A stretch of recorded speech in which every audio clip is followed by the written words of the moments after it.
Jedi business, go back to your drinks. Welcome, all welcome. Young fans, old fans. We are back with Jedi Business. Joining me once again, Darthzartan. Hey, Manning. How's it going? Doing well. How about yourself? Good. We obviously haven't been here since Acolyte. It's Christmas time. Done all your shopping, and are you pretty still got a lot to do, or how's that going? I'm just staying busy. We're in the middle of at the tail end of a remodel, so that's been keeping me busy. And then of course the holidays on top of it. So yeah, I'm always doing something. It feels like.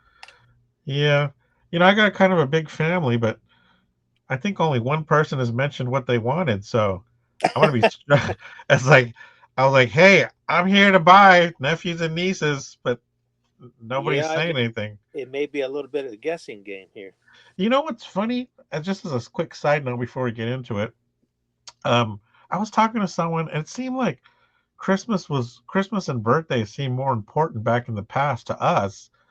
And I don't think it's just because we were kids. I think it's because nowadays it seems like you're more likely to get stuff throughout the year, whereas back in the old days, Christmas and birthdays was sometimes the only times you'd get a present.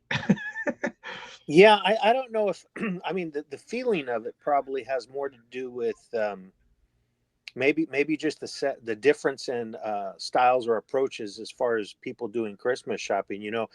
Back in the old days, you'd have to physically get ready, go out and fight the Hmm. crowds, and you'd be out. It'd be an all day or all weekend experience, maybe over several days. But now, I mean, if you know what you want to get, you just a couple keystrokes on your keyboard, and you're done, Yep, and it shows that's up at your true. house.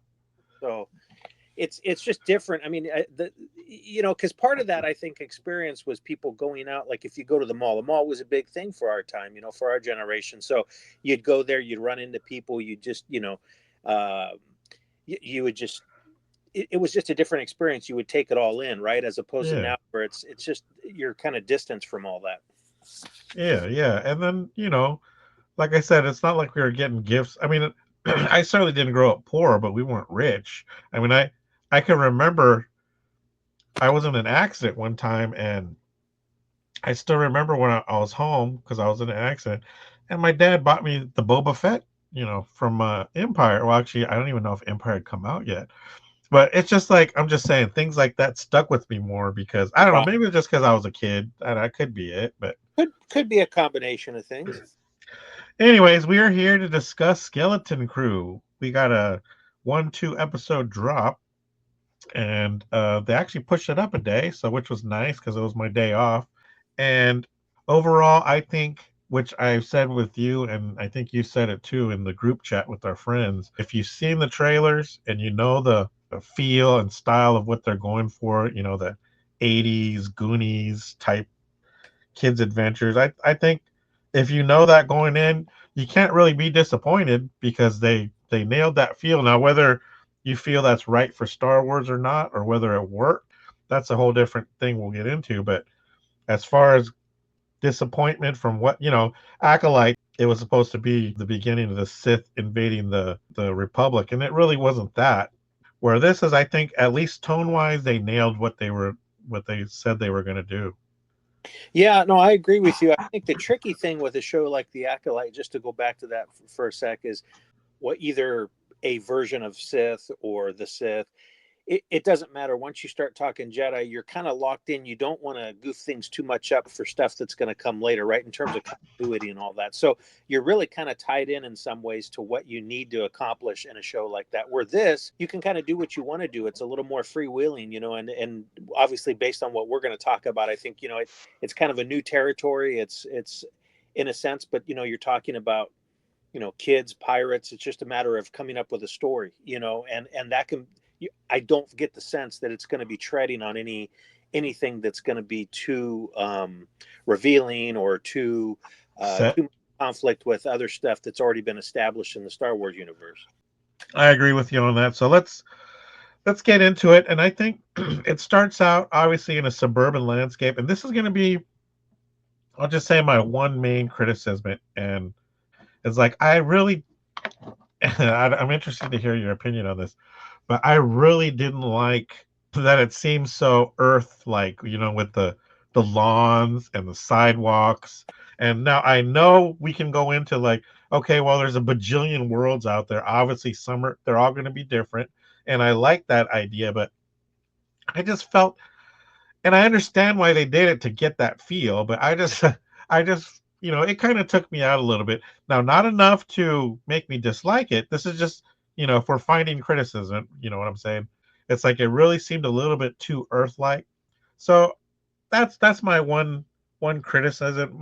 That's probably my main criticism of that. But I don't know. How did you feel about that? Do you think that was too on the nose, Well, or? I got that in the previews or in the trailers, and I think that did kind of take me back a minute. But as I'm sure like you do, you watch other comments from other commentators and stuff, and so people were making points along the lines of, well, look at it in the context of the bigger universe, and again, not so much kind of your point. It's not a matter of just, well, there's billions of worlds and all. It's just it's Star Wars set in a sort of suburban environment, which we haven't really seen. So I guess the question becomes, I'm not opposed to that idea. It's just the question becomes more about, is that a creative decision? It sounds like whoever designed it probably might have could have designed it a little bit differently. Was that intentionally meant to be just an homage strictly to like the ambulance stuff, like Yes. ET and all Yeah. that, and or was it also they wanted to just sort of create a sort of a comfort zone for viewers so that they felt somewhat familiar with the setting. But I mean, I That's didn't have probably a problem. true. Yeah. I didn't have a problem with the house. I didn't have a problem. And someone brought this up. I thought that was a dog too. That the Ithorian was walking down the street, his neighbor, I guess. But I guess it's a loath cat, and that character Yeah, I that didn't even didn't notice that. realize that, and because I guess they zeroed in on it, and that made me feel a little bit better. It's kind of like, okay, it's not just a dog, it's like, okay, there's an alien pet Yeah, yeah. and it's obviously shown up in other Filoni shows too. So, I let's just say I think I'm thankful that they didn't just stay on the planet for the first two episodes. It was just kind of Yeah. just to establish it and then just move forward. So I'm all it's fine. It didn't Yeah. really bother me Yeah, well, that. like I said, that's my, if we're looking for criticism, that's gonna be my one main I mean, Yeah, little yeah, nitpicky, but like I said, it didn't take me where I was like, okay, I hate this show, this is stupid. yeah, It just yeah, yeah. it just like a little bit too on It's the nose. But it's a minor before nitpick. we actually get there, we start out in space in a pirate heist, and it was pretty good. It I was thought well so. done. I thought so too. And I think they set it up well with the pirates. I think that goes good. It actually ties into some of the other things with the we saw in Mandalorian, I think, and even Ahsoka with the X-wings. The New Republic fighters out there dealing with this and dealing with that. Yeah, and I just again thinking back, if we're kind of trying to do comparisons of stuff that we both grew up with in the '80s, um, I think when you compare that material to what we're seeing here, and I'm not just saying Spielberg stuff, like E.T. And Goonies and what have you, but even when you look at even the Star Wars produced TV specials, like the two Ewok shows uh, that Lucas made. Yes, exactly. I enjoyed them for what they were at the time, even though I did feel it's like some of it, even then as a kid, I was like, I don't know about that. But overall, I loved it because that was kind of all we had at the time too. Yeah, But yeah, yeah. but fast forwarding, could you imagine if something like this would have been on at that time? It would have blown everything out of the water. Exactly. Yeah, So, crazy. so I look at it that way, and I think, boy, they did a good job overall. I think trying to accomplish not only just sort of reaching back to our childhood, but also making it dynamic, making, like you said, that first opening sequence was pretty cool. Yeah, and that opening sequence, and actually, just to skip ahead real quick, some of the scenes in episode 2 with the fighting and all that, it really, even though this is a kid show, there's still some scary stuff out there. I gotta tell you, my sister was having my little nephew, watch it, and he liked it, but there were some obviously a little bit scary moments for them. So it's not like it was completely muted down to be this, I don't want to say dumb kid show, but there were some scary parts. That opening scene, if you're looking at it as a kid show, that was kind of scary. And like I said, some of the fights in the second episode where people are getting killed, so I really thought it was a good mix. It was set for younger kids, but older people could still enjoy it. I thought it was really well done, that Well, opening scene. you hit something on the head that I was going to touch on. Well, I'm just curious, what was it about the two episodes? What in those episodes scared your nephew? Well, even just when he finds the quote unquote Jedi temple and the door opens, he's all like, "No, no, no! Don't go in! Don't go in!" Oh, okay. So like the anticipation, like there could be something scary behind it. Yeah, something Okay, scary. probably a little intense for a kid, maybe. Exactly, that's a But better word. but my Intense. but my that was something I was going to bring up. I remember a good buddy of mine back. I don't know if it was in middle school or high school. Um, I remember we were having this discussion about, don't ever talk down to kids. In other words, when you're presenting material, put it out there. I mean, it doesn't necessarily need to be gratuitous, Right. sex or violence, but I'm just saying, don't be afraid to just tell it like it is to an extent, which is kids. I can remember certain things for instance, I'll give you an example. I just saw it again about a month and a half, 2 months ago, was The Dark Crystal. And a movie like that, when I saw as a kid, I thought it was cool because I knew the connections with Henson and sort of his background with the Muppets and the workshop and all that stuff. But to me, those characters came to life, and there were aspects of it that really kind of scared me, as I don't know what I was. I think that Yeah, was yeah, of course. 81, 83, something like that when that came out. But I was like, okay, there were aspects that I'm like, it made the kids feel a little bit uncomfortable, like, ooh, that's the real bad guy, or I kind of not look away, but kind of like, ooh, you could tell that was supposed to make you kind of feel uncomfortable, but they didn't shy away from certain things where I think, we've seen that. I don't want to use it in a bad way, but like a Hallmark movie, right? I mean, it's going to be watered down. It's going to be sort of um, whitewashed in a certain way, where some of the stuff out there today, they're almost afraid of hurting the kids. Not hurting the kids, but scaring them, I guess, or just telling it like it is to a certain extent, And I think that's something this show, to me, felt like genuine, was like, okay, these were situations that even the kids on screen were responding to. And if I'm sure I was a kid, maybe like your nephew, that they would respond to it as well. Yeah, and I think those are actually these type of shows that, like you said, don't talk down to kids. Those are the ones that resonate with a lot of people, and they last because they're not just they're not just focused on one audience. Uh, it just seems that those ones were, like you said, where it may be kid focus or youth, like even the Dark Crystal, but there are scary elements. Those are the things that last because Oh yeah. they don't talk down.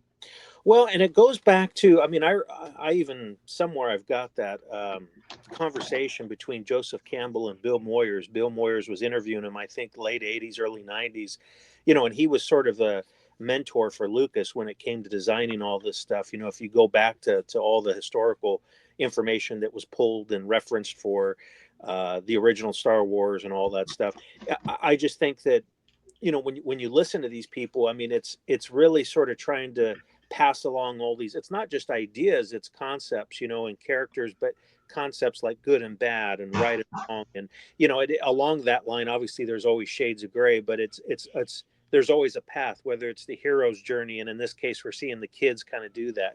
But we'll find out how much of a hero or bad guy the captain slash force user slash pirate is, Jude Law's character. Yeah. But Is he well, Silva? That's the question. well, Do they set that up as that's him? I mean, they don't explicitly say, but I don't know why even have that opening scene. You know that's what I'm right. saying? That's But right. as far as the opening scene too, I don't know. I'm sure you did. You noticed all. It just seemed very much an homage to the opening of Star Wars. I guess you'd call it A New Hope Right. with The ship the docking and ship docking. I mean, it was nowhere near the same, but right. you see little things where they're waiting there for them to enter the blasting, and then if this is a bulk freighter, then blah blah blah. You know what I'm saying? There's a lot. Right. I thought that was nice. It goes back to Lucas, how he wanted to do a lot of things where he felt like it was poetry, where things certainly rhyme or call back without being, but they didn't overdo it. It wasn't That's so on the I, nose. I think that's a good point. it's interesting, someone brought this up, and I clearly remember we all talked about it, but by the time the Phantom Menace came out in '99, again, it had been a while. We were sort of starved as Star Wars fans for material, so we liked it again for what it was. Obviously, subsequent viewings and years later, I felt like it was lacking in some areas, but again, I'm looking through it in the eyes of a 20 something. I don't remember how old we were, late 20s or something by that point, but um, it also kind of reminded me of an interview that Lucas had done years before and it was right around the time that it was brought up with this movie, because there were critics and people saying, well, you're focusing on the kid, and it seems like, and he just made a very simple point, which is my whole idea behind these movies was, yeah, you explain concepts about all this good and bad and what have you, but it was made for kids. I mean, so we were fortunate enough to see it in the original format the first time around. We grew up with it, but I think he was trying to retell that story in a sense with that generation. And it's funny because I thought, well, I don't know, we'll see. But time has told. If you look at the people that were kids and teenagers when they were watching it at the time we watched it, when we were older, we were adults, they look back very fondly on that time period in those three movies and the Clone Wars, as opposed to the original trilogy, which we grew up with. But they look at it fondly. And It's funny you say that because it goes back to something. There was a Marvel Comics editor, which of course Jim Shooter, yeah, and he was hated by a lot of people. But one of the things he used to instill, he was hated because he had a lot of rules that he set in. But one of the things he used to stress to his creators is that every issue, every comic book issue can be somebody's first. yeah, And so you can't just, I mean, you can have a part two or continuing stuff, which obviously the X-Men did, but you do want to explain a little bit.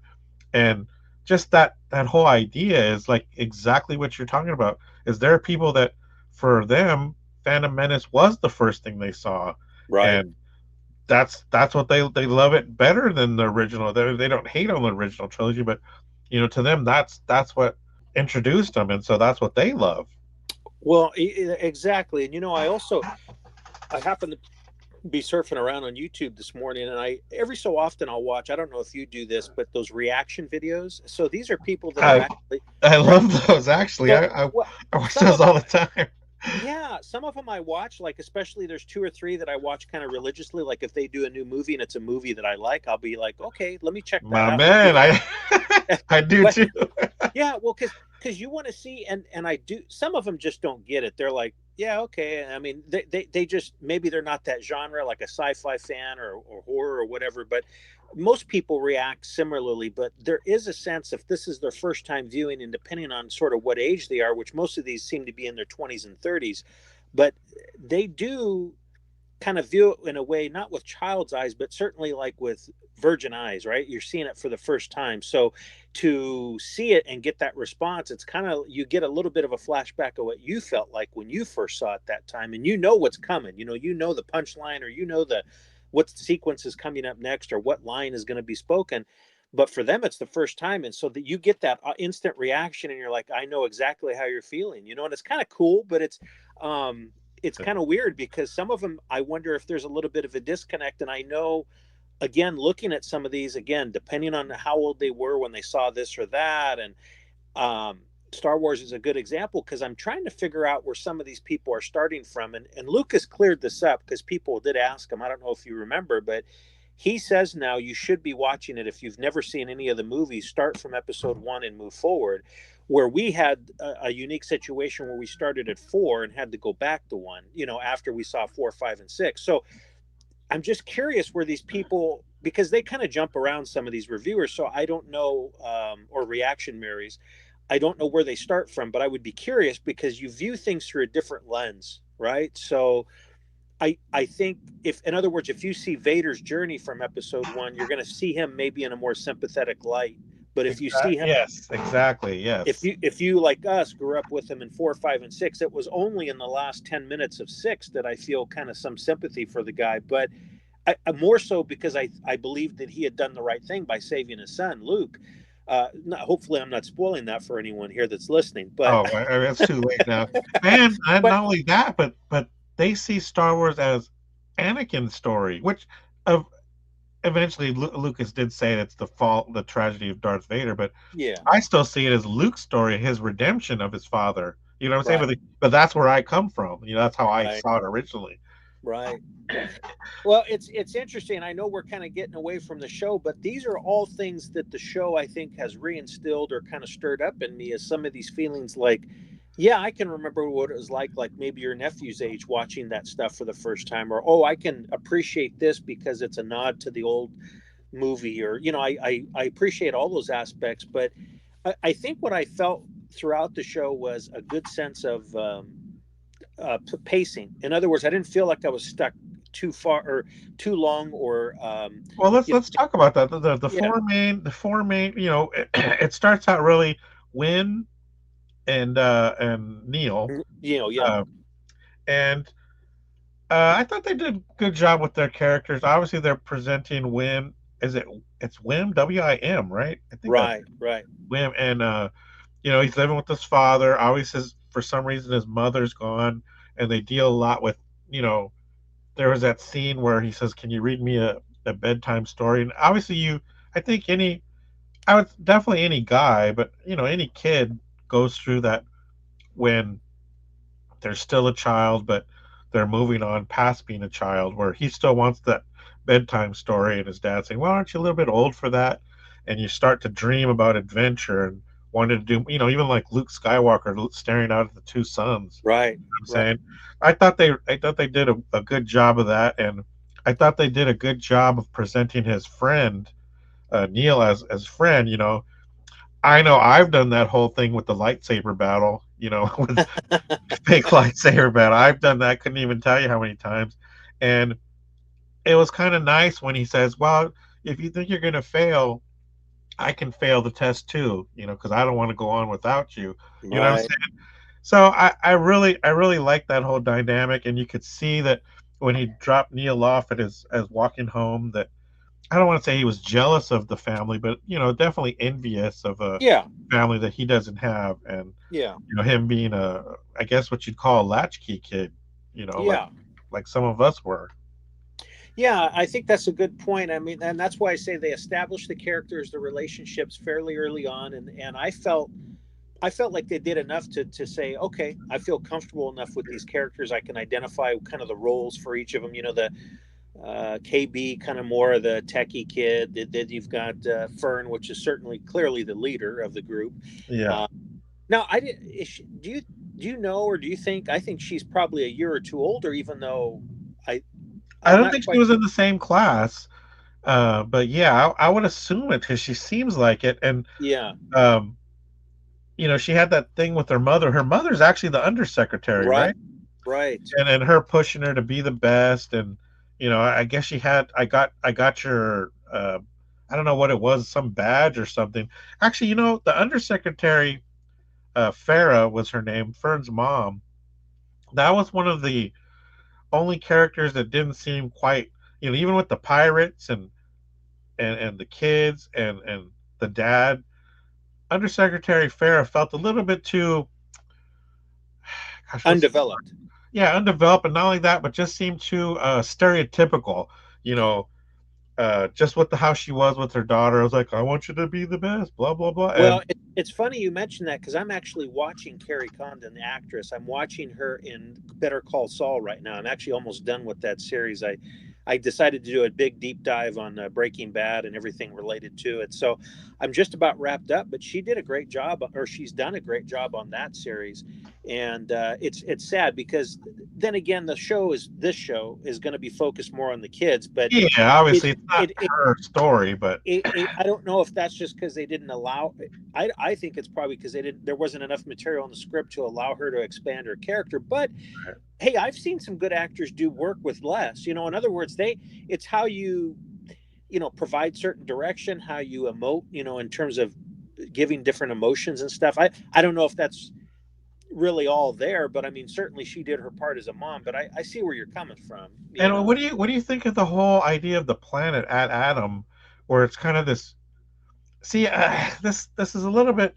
I had a little bit issues with this in the sense because on 1 second they're talking about, well, later on they talk about how it's a hidden planet, it's mysterious, like it doesn't exist, and yet within the planet themselves they're talking about we need to do this for the Republic and all that. Starships aren't permitted. So obviously they have, that would seem to imply that they have no contact. So when they're talking about the Republic, are they somehow still thinking they're dealing with the old Republic? Did they not have to deal with the whole fall Well, of the Empire and all that? no, I thought about that too, and I'm glad you jumped to this because that was, I think, a good, certainly the big sort of plot point that was revealed that was a surprise to me, and I think most viewers is how that unfolded. But I started thinking the same thing. I'm like, okay, I can see maybe at some point whether it was the old Republic or maybe, um, who knows? There may be obviously more to the story as to why that specific planet is being hidden,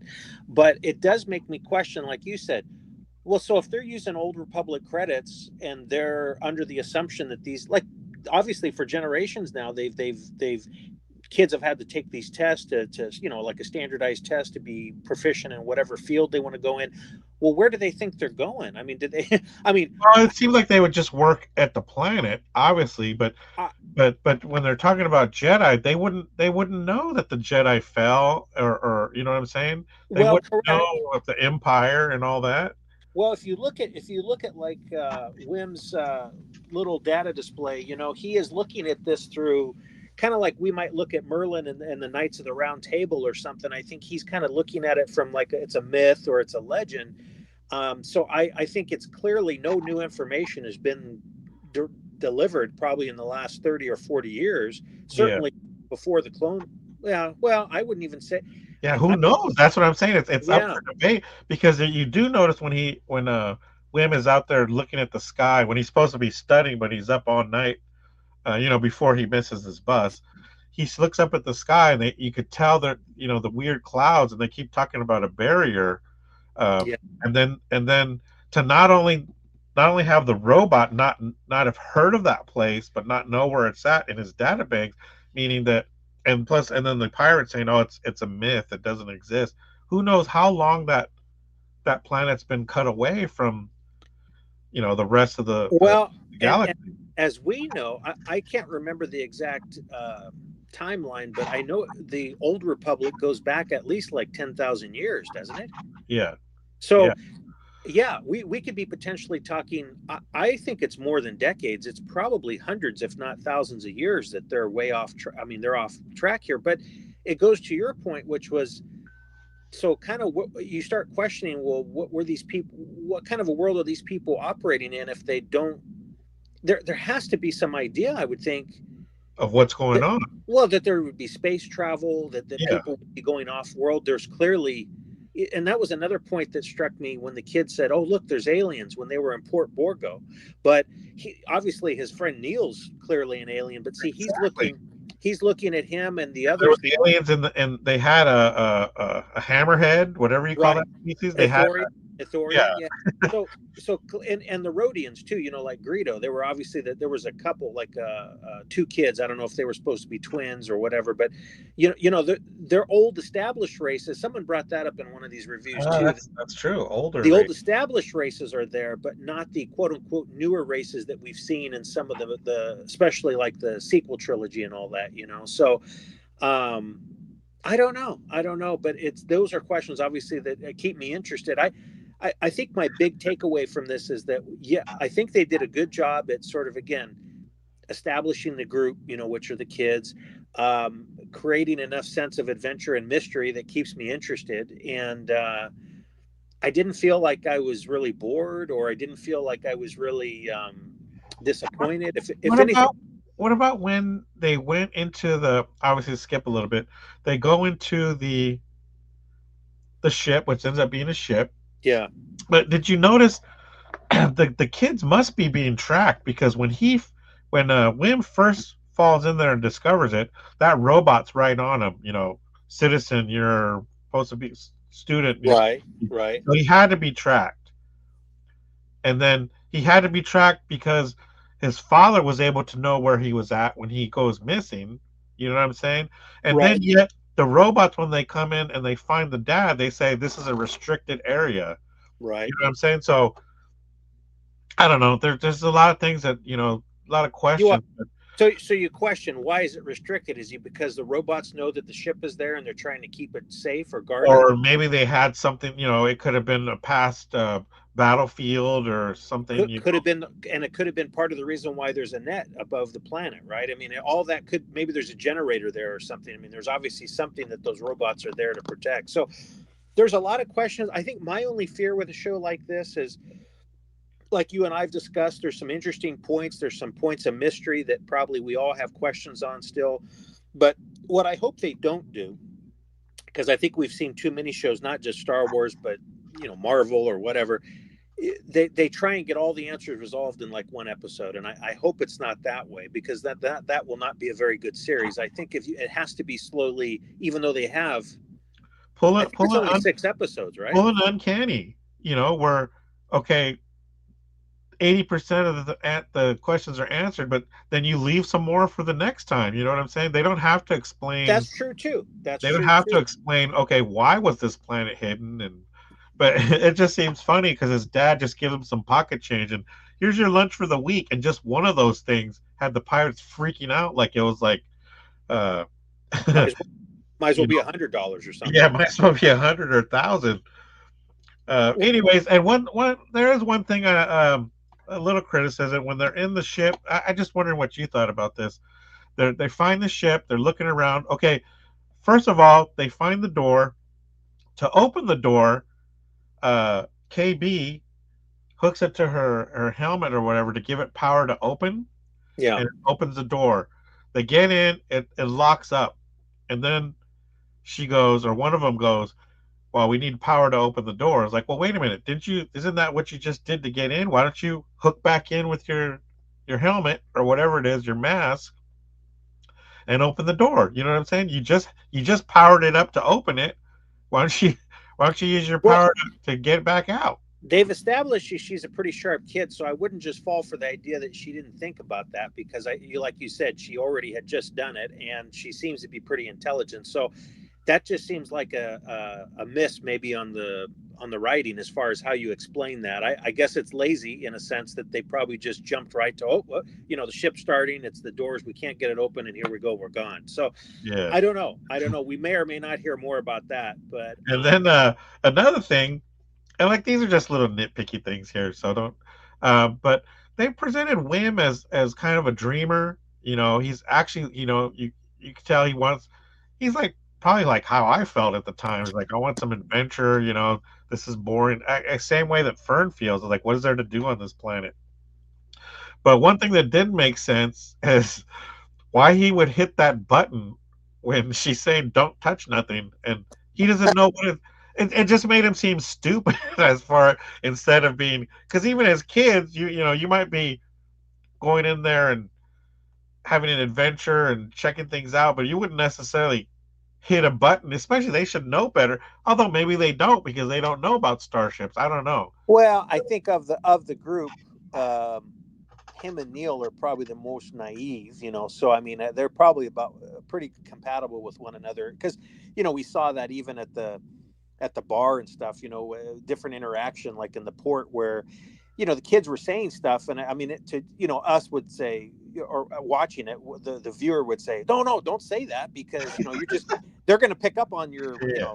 this or that, or they're going to take advantage of you. Well, I think they're both just very naive, but yeah, that probably was partly comedic. I think that was probably introduced. I mean, obviously he wasn't going to push it, but that was just a moment to kind of just show you, hey, the kids just don't know what they're doing, and everybody got a chuckle out of it, I How guess. did you think they did with the whole spaceport and everything? I thought it was freaking pretty spot on. It was like I could have seen that in a more adult type.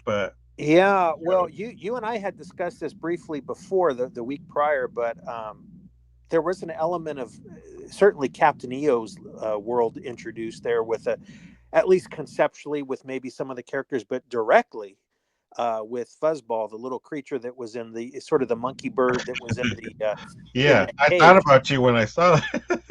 'Cause Yeah, and if I'm not mistaken, there were two others with him, so a total of three, but they were just different colors, I think, that it escaped, unless it was him and two other creatures of a different species. But I thought that was kind of cool, only and we're probably dating ourselves here because probably those under the age of 30 have not seen Captain EO, but um, I, I, I don't want to say I loved it because I was far from that. Because by the time I saw that in Disneyland, it was not that it was dated; it just felt a little corny, And I was like, but at that time, Michael Jackson was big. I mean, it was Star Wars related. Lucas had his hand, Francis Ford Coppola, all these big names. So I gave it sort of like, okay, that was kind of neat, but I wasn't expecting it to really have any long lasting impact on anything. But You yeah, remember it more fondly than not, basically. you're right, right.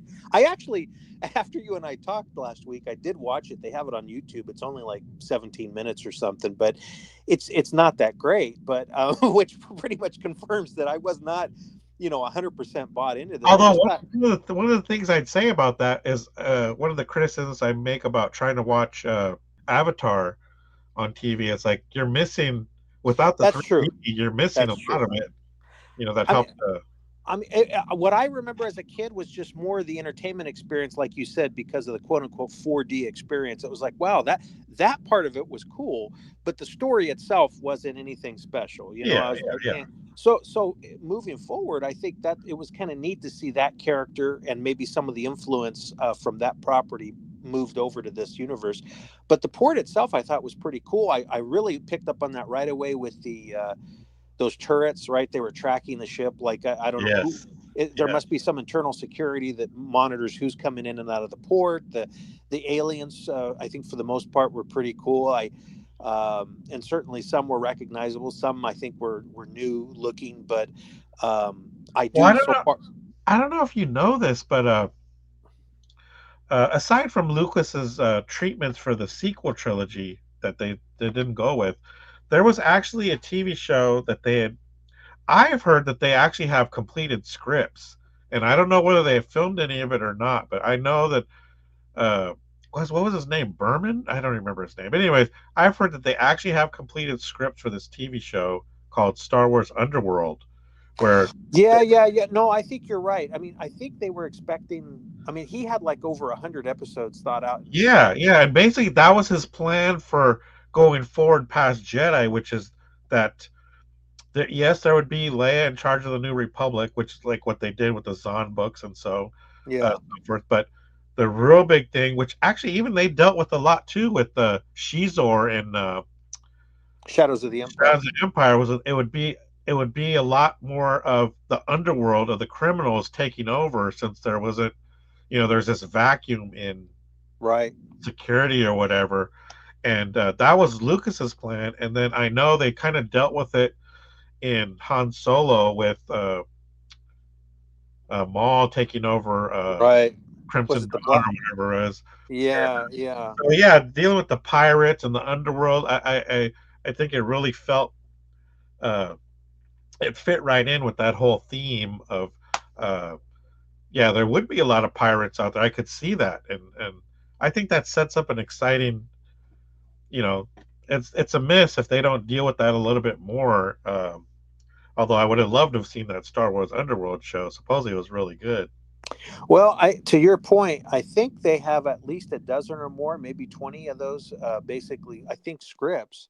It wasn't all 100. I think he had concepts for 100 or so, but I think he had, you're right, scripted. I think maybe a dozen or 2 dozen of these shows episodes, and yeah, I don't know. I don't think we'll ever see those will see the light of day, but some of the ideas have already been carried forward into, I guess they use some of that as a basis. I'm not big on games as far as playing them, but apparently there was a game that either did or was supposed to come out with Boba Fett, and it was kind of in the underworld of, see, but I think there was a connection there or something. Yeah, I know. And so, but I think we see a little bit of that influence maybe in a show like this, and then also and even though I didn't think it was a great show, but the Book of Boba Fett, where he takes over in a sense the Fett, or I should say, Jabba's Yeah, the hut. criminal network on Tatooine. So those things maybe are elements that get carried forward, but yeah, I think we're going to see probably more of those little things sprinkled in. Oh, one other little character that I always loved as a kid from the one of the two Ewok movies was Teak. That little. he wasn't an Ewok, but he was something else. But he was about the same height, I guess, just a little person in a small suit. But he was the I forget his character, but he was Wilford Brimley's little buddy, right? He was the one that was going about 100 miles an hour around and all this stuff. Yeah. Okay. So I think he or something of that's not him, but his species maybe was that little skinny little guy that was running around when the kids first got in and they took the transport over to the actual, I guess, that main part where the asteroid was, I guess, because he was the one that was asking the kid for the money, and when the kid gave him a credit, it was like, wow, that was a big deal. Obviously, he was like over tipping, right? So I don't know if that was they're calling him Jeff online. Is that his? Someone said something stupid. It's like, yeah, we call him Jeff, and then the official Star Wars Twitter page. Okay, we're gonna call him Jeff. I mean, it's a joke, but I'm just saying I'm just curious. Did they make an attempt to spell it any differently, or is it JEFF? I'm Jeff. And another thing, since you brought up Book of Boba Fett, one thing I know I had shown you before the series came out. I showed you the pictures of the kids on 4 speeders, which I don't think that shows up in the series where they're all 4 on a speeders. And you said that looks kind of lame. Yeah, I agree with you at the time, but having watched it, I thought the speeders fit a little bit better, especially compared to the speeders they had on the Candy Cane group. I'll give you that much. I would prefer to see these 4 kids doing that than that group that was a little ridiculous. Again, I had my issues with that show. And what pisses me off, people say, well, you'd have kids doing this and that, and it's about, Lucas's going whole way back to his Modesto area where you build cars and stuff like. But it wasn't that; it was the look. I mean, the look of those bikes, especially for Tatooine, it just didn't fit. I know that's an aside. No, I question sometimes how much Lucas would like some of the stuff that's come out in the last 10 years. I think he actually would like this show, just based on what I know of the guy. I mean, I can't say I know who he is in depth. I know what you're saying. It definitely fits in with that whole, like you said, even with the Ewok adventure, it's like, even if you say it's a side type thing, and even if you say it's not canon, which obviously it is now, but I'm just saying, this show being canon, I mean, I think it fits in with this whole theme of that. Yeah, I think so. And so I from that standpoint, I think they've accomplished that much at least. And so hopefully there are kids that are going to watch this, maybe their first experience with Star Wars, and then maybe they get hooked on something else, or they watch another series or show. There's plenty of material out there now, not including the novels, not including the comics and everything else. But I think if you're watching stuff, this would be a fun show as a kid to watch, probably. Yeah, and then as going back to the pirate place, I thought they handled the kids really well. They didn't make them, too many times nowadays you get these shows with kids and they act more like they're adults in little kid bodies where they're all badass with the foul language and talking this. I thought they handled it really great, that they were kids. I thought Fern did really well when she pulled the gun, Right. It seemed like she seemed like, and then she was taken, she got it snatched away really quick. So it wasn't like she's like some omnipotent rape. Saying they were kids, they came across like kids. They made stupid mistakes, like you said, hey, don't say that. He was smart putting his money away, but maybe not smart pulling it out in front of everybody. You know what I'm saying? Yeah. I thought they really handled that well with the kids, that they weren't more than what they, especially as being sheltered on a planet that they've never left. I thought they handled that. Let me ask you, because there's a new phrase that's been introduced, and it's wizard. That's a new phrase. That's not new. That goes back to Phantom Menace. Oh, really? Remember, that's what Kitster said to Anakin. It was like, oh, that's really wizard, Annie. I don't remember. I'm gonna have to watch that now. Yeah, so that's they were making that mention that, oh, wizard is back. But see, then again, this is a problem I have with Star Wars, and not just this show, but a lot of things. Like, okay, even on this planet Earth, there are phrases or something that happen in a certain part of the world that not necessarily, picked up on the other side of the world, the way people, Yeah, yeah, and I just feel like, okay, a term like that, okay, I see what they're trying to do to melt it in, but yeah. why would they be saying something that people on Tatooine said? And the same thing with the Lothcat. Why would they have this species of animal that was on, I forgot, Lothal. yeah, Lothal. Why would they have that? You know what I'm saying? Well, Uh, the only reason why I can think the cat's there is because that Filoni likes it. He created that yeah, no, of character. course, I But understand you're right.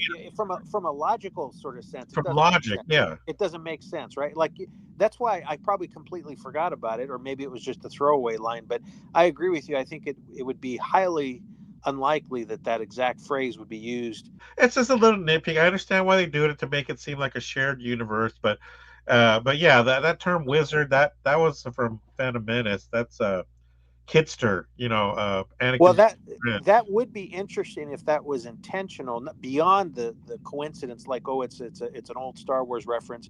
If that's maybe the last point in time when the old Republic had some existence or had a direct connection with that planet, I would Yeah, be curious if that was also a kind of a signal or a tell as far as when that might have been in use.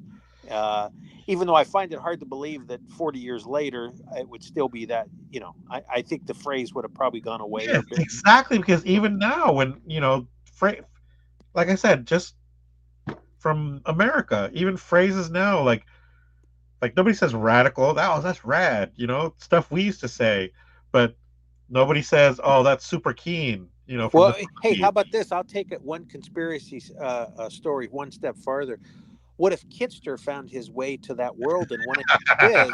No, I don't. I don't know. That's No, I probably know a. what you're saying. I know what you're Yeah, who knows? Who knows? But yeah, I think all in all, though, I'm happy with the show. I hope it ends well because I've seen too many things that I think I still have questions. I mean, obviously, I'm not a huge fan of what they tried to do in the Acolyte, even though I think it had promise initially. Book of Boba Fett, I've still got some questions why they decided to do this or that. Same thing with Ahsoka. I wasn't completely happy with that, even though there were certain things that I was like, oh, okay, I like that. But saying. I mean, to me, the two best things that they've done so far are obviously the first two seasons of The Mandalorian, because I do have some issues with that third season.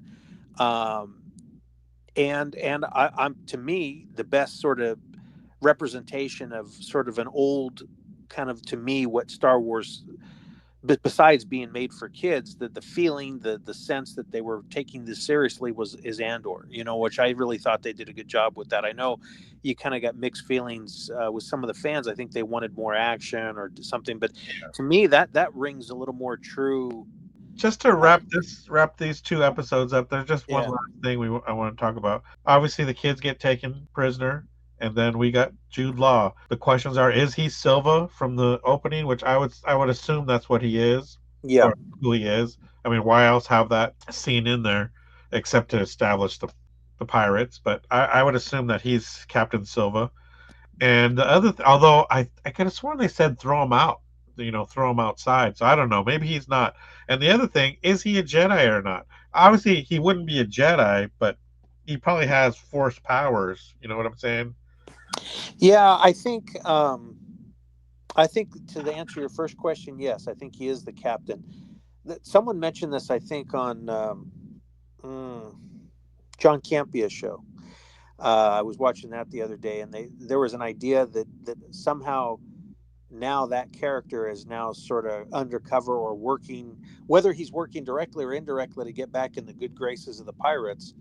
He's somehow gonna, because I think he knows that if these kids are telling the truth, that planet supposedly has all kinds of wealth and riches. So I think he's going to obviously try and find himself back in good graces Yeah, with the he's rest gonna of his crew. backstab him. Yeah. But the one question I would have about whether he's a force user, and this was also brought up, I don't know if it was that show or a different show, but did you notice? I noticed this, that the key wasn't very. It didn't transition from the hook to the hand very smoothly. It was kind of shaky. So, is it because that he just doesn't have a lot of training in the force, but he's force sensitive, or perhaps he's using some other sleight of hand or something to. Yeah, I thought that too. Like the guy that was using it in Obi-Wan. Was it Obi-Wan or and I think it was Obi-Wan. The fake Jedi in Obi-Wan. I don't know if you remember that. Right, right. Where he was just basically using magnets or something like that. So And that's possible. That's so possible. yeah. But I definitely don't think he's a Jedi. I think if anything he's force sensitive and stuff like that. Yeah. But anyways, we're nearing our time here. I just want to agree with you, like what you said. It seems like a lot of these shows start off good. Obi-Wan started off great. I think the first episode was fantastic. Book of Boba Fett started out good, um, but they just have a trouble. I think even Acolyte started okay, but it's just they have trouble, hitting the landing because I think of a couple things. I think the episodes are too short. The amount of episodes is short. So hopefully, this obviously isn't like some grand fantastic story. It's just an adventure with kids. So hopefully the episode count doesn't hurt it. I just hope they can stick the landing on this one. Well, yeah, before I forget, one last point on my end. Now, this is supposed to tie into the movie along with several other shows that they've done, right? I don't know that. I don't know for sure, but Okay. it is definitely in the same time period.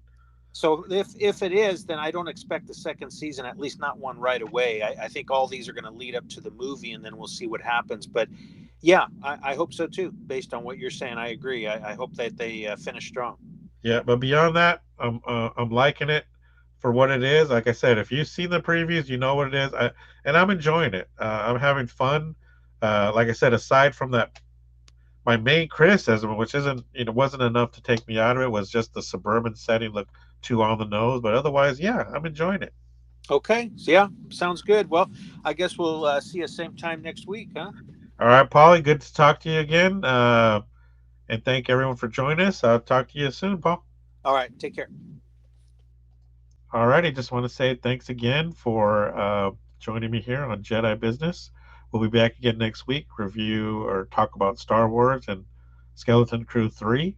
Subscribe and hit the notification bell, comment, whatever you'd like. All right, till next time, may the Force be with you.